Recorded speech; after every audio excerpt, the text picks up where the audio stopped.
আজকে পাটুল বাজারে দেশি পেঁয়াজের বাজার 16 থেকে 1900।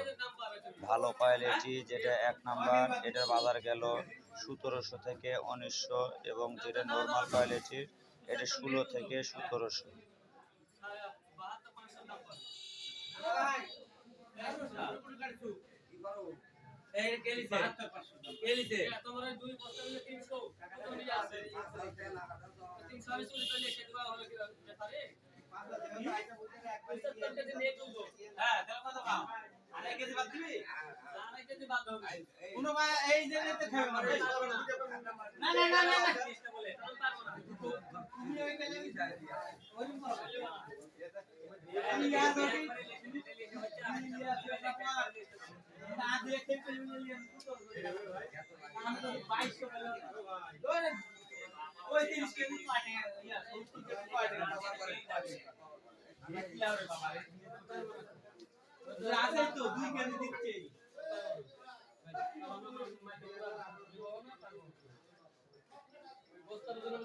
আমার বাপের কি হলো